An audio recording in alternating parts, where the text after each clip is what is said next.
Good evening, Tanner Drake, Fire Chief, Victoria Fire Department. We continue to monitor Hurricane Harvey. Our latest update was that Hurricane Harvey has increased and intensified upwards of 135 miles per hour and upwards of 35 inches of rainfall that we could be seeing over the course of a 48-hour window. We want to emphasize this is a very life-threatening storm. It has certainly got the attention of the Emergency Operations Center as we gear up and prepare to deal with the after effects of this particular event.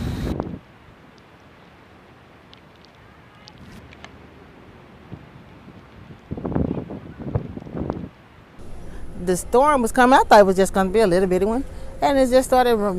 The water started trickling in, then it started pouring in, and then they told us we're going to have to relocate. While I'm over there trying to help my sister with my 84-year-old mother, my apartment was being demolished. It took the roof, then it took the ceiling, and everything down below got wet. Financially, I didn't get any help. We were buying and we had insurance, but FEMA turned us down because we had homeowners insurance. I think as a citizen, I'm as saddened as every one of us is about what some of our residents are dealing with. But I just really feel like I have to balance that with my elected responsibilities. I don't believe that our city provides housing in terms of we don't provide walls and roofs for our residents. And I don't think that we provide taxpayer-funded money to our residents. I think the citizens of Victoria have done a wonderful job of helping each other as it should be, and family. You know, I heard a story where, and not to belabor the point, but that you had students living in cars. I said, you send that first student in a car to my house because I got a place to put them. No one's taking me up on that. So there's a lot of information that gets embellished. You know, I don't know. We were already in a housing crisis. We didn't have enough affordable housing as it was. One of the things that we witnessed after the storm that we were not aware of beforehand is how many people were living in substandard housing. They may have been renting just a room, or they may have been living in a trailer that did not belong to them.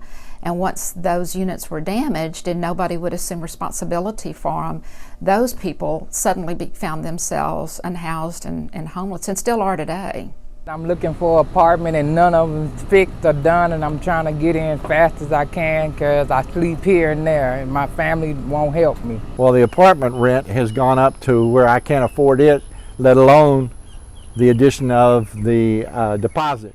The cheapest place in Victoria itself to get housing is like $700, and that's the Crossroads Apartments, and they're disgusting. It's a complicated issue. I know there's been a couple of new innovative programs that have just opened up, but the system to apply for financing through the state is so complicated that our agency's not able to weed their way through it. It takes a big corporation with professionals to weed through that. I believe it's Fort Worth recently did some sort of an add-on to their sales tax. Part of that would be dedicated to affordable housing. So there are some people that are looking at non-traditional ways to do it that would involve, you know, the city and businesses and nonprofits and builders, and it's going to take all of us to fix this problem.